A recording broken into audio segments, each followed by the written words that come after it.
Salut à toutes et à tous, on se retrouve aujourd'hui avec Kylian pour le report deck profile du WCQ de Saint-Etienne qui s'est déroulé ce samedi. À l'issue duquel ce dimanche, c'est pareil, c'était ce week-end. À l'issue duquel il a fini 3ème à l'issue des rounds sur un score de 6-1. 6-1. Félicitations à lui tout d'abord et il va nous présenter ce qu'il jouait. Alors, je joue Altergeist pour le WCQ de Saint-Etienne à l'issue des rounds, donc X1 comme l'a dit Alex. J'affronte un Salam, un Grain Majou, un Spellbook pur. Hugo à la 4ème qui joue sur le terror, donc big up à lui, bien joué pour sa 2ème place. Un Altergeist en miroir, big up Arnaud. Un pendule. Un pendule en 6ème et un Orcus à la 7ème. Voilà. Et en top, j'affronte Pierre Massia sur Orcus qui lui par contre était un homme. Donc du coup, comment je jouais? C'est une bonne carte Red Reboot. Ouais, c'est une très bonne carte, surtout quand tu la pioches en 6ème. 3 Melusic, 3 Mario, un Multifaker, 2 Silkitus, un Conquery. C'est les ratios normaux Altergeist. Il y en a qui jouent 2 Marionnetteurs, mais moi j'aime en jouer 3 parce que c'est quand même une norme de plus et t'as pas envie de norme autre chose comme H par exemple. Donc c'est pour ça que je joue ce ratio là et je pense que c'est le ratio normal. Ça c'est pour les monstres Altergeist. Ensuite on a une trappe. 3 H. 3 impermanences, c'est tout. Je pense que c'est peu. Je pense que j'en jouerai plus pour Milan. Tu penses à quoi? Il y en a qui me viennent en tête là, en fonction de la méta? Didi Crow ou Skullmeister. Personnellement, parce que c'est 2 cartes qui gèrent les cimetières et c'est important de gérer les cimetières dans la méta actuelle. Donc je pense que je vais jouer soit Didi Crow, soit Skullmeister pour Milan. Voilà, parce que si c'est trop peu, si t'es second, souvent ça arrive que t'en aies pas en main. Et contre Salam ça va, mais contre Orcus, si t'as ou combo, si t'as pas d'entrap en main, c'est très compliqué quand même. Voilà. C'est tout pour les entrap et monstres. On passe aux magies. 3 extravagances, 3 dualités. Et la tech card contre Salam et Orcus, Necrovalet. Alors Necrovalet Altergeist, hein, dans le nom. Parce que je vous explique un petit tips, vite fait pour tous ceux qui jouent Altergeist, pardon c'est pas là, c'est ici. En fait, quand vous êtes sur ce setup là, Necrovalet en fait va negate les effets dans le cimetière. Et comme protocole va empêcher les effets des cartes Altergeist face up d'être negate, et bien vous allez pouvoir résoudre vos effets Altergeist. Et c'est trop fort. Alors ça marche que quoi avec Mario? Ça marche avec Mario, ça marche avec Manif. Et c'est. Déjà pas mal. Déjà pas mal, c'est tout, mais c'est déjà pas mal. Voilà. Pour les pièges, du coup maintenant piège Altergeist, 3 spoofing, 2 protocoles, 1 manif. Il y en a qui jouent 2 manifs, mais vu qu'on joue plus pot des désirs, je pense qu'une ça suffit. T'as pas envie de l'avoir en hard draw, t'as envie de la tuto souvent. Donc c'est tout pour les pièges Altergeist. Ensuite, Solemn Trapline, 3 Judgment en Ghost et 3 Strike. Carte incroyable. Ça empêche les spé, ça empêche les effets pour celle-là. Donc c'est des cartes qui sont insane et 3-3, franchement c'est un très bon ratio. Ensuite, 2 compulses, 2 crackdown. Pourquoi pas 3? Parce que j'ai envie d'avoir les deux et j'ai pas forcément la place de mettre 3 de chaque, ou 3 et 2. Et c'est 2 très bonnes cartes, compulse et crackdown en fait ça fait souvent stopper les loops ou les combos adverses. J'ai fait une crackdown sur Galatea à la ronde 7 et le mec en fait a juste perdu là-dessus parce que derrière j'ai fait Dingy, j'ai pu envoyer une et puis après j'ai fait mon setup normal. Et la dernière trappe, Metaverse, parce que je joue 2 Necrovalet donc du coup Metaverse ça joue. C'est une 3ème Necrovalet. 3 Necrovalet. Donc voilà, ça c'est pour le main deck. C'est une Necrovalet qui fait proc faker donc c'est une meilleure Necrovalet. Ouais, c'est une meilleure Necrovalet, c'est une très bonne Necrovalet même. Mais bon, je l'ai jamais résolu dans le tournoi, c'est dommage. Pourquoi ils l'ont limité à 1? Pourquoi? Parce qu'il y a des cartes terrain beaucoup trop fortes. Hein. Comme quoi? Mystic Mine, n'est-ce pas Alex? Du coup au niveau de l'extra deck maintenant.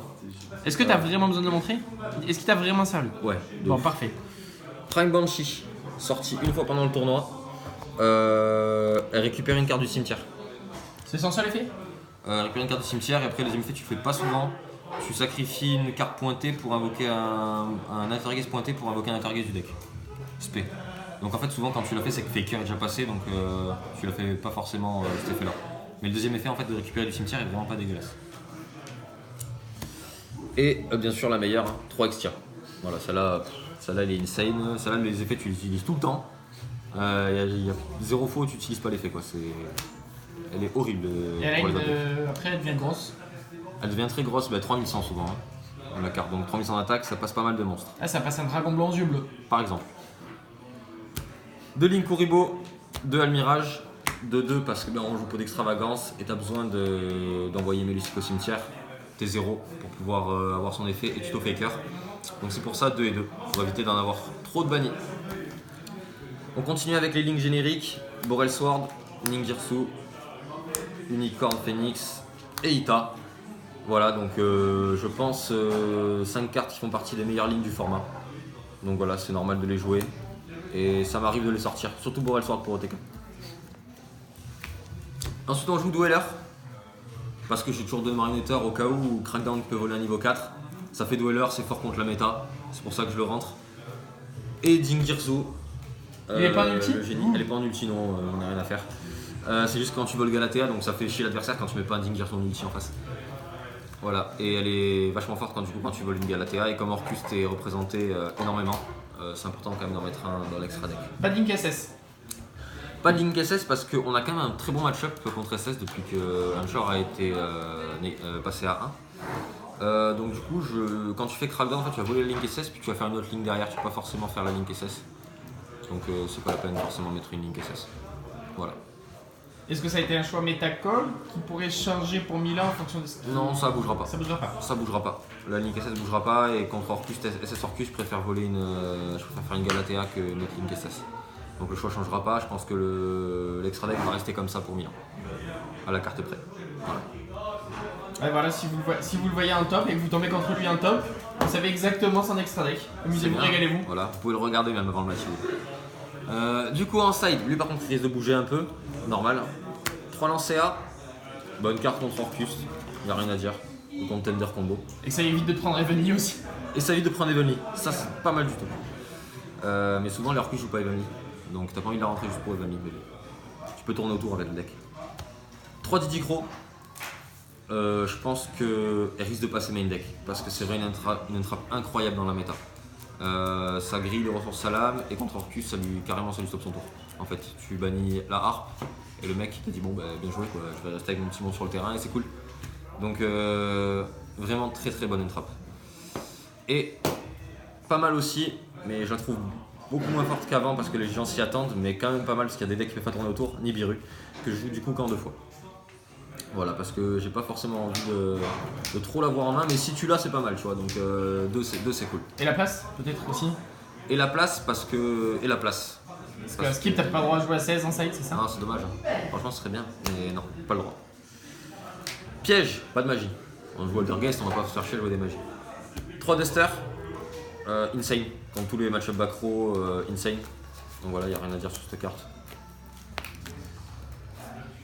3 Evenly, parce qu'on joue quand même des decks. Salam craint quand même Evenly.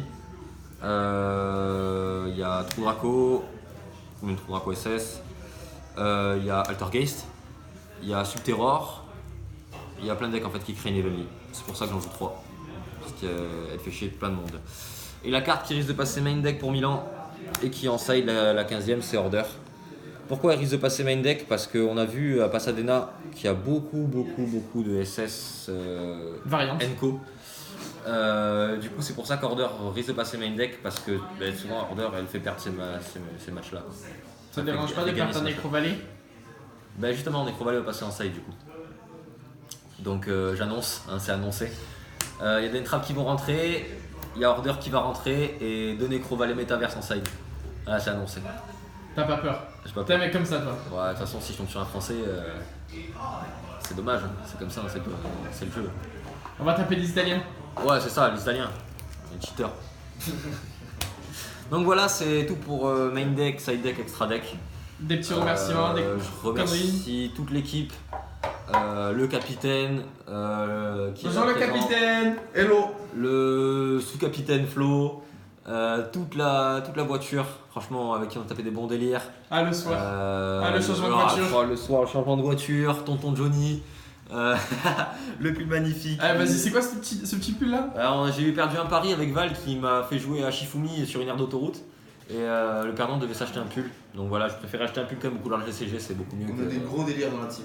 Ah, c'est énorme, c'est énorme. Ouais, mais alors lui, vous voyez, là il critique, mais en fait il est juste jaloux. Parce que juste Ah, après, il il a dit il est trop beau son pull. Il est Bien trop sûr, beau, son il est pull. exceptionnel Ça, ce il est pull. Voilà, donc big up à tout le monde, merci beaucoup à l'équipe. J'arrêterai jamais de les remercier, c'est grâce à eux qu'on avance, enfin que j'avance et que tout le monde avance. Donc voilà, et merci à la TGF qui nous a régalé.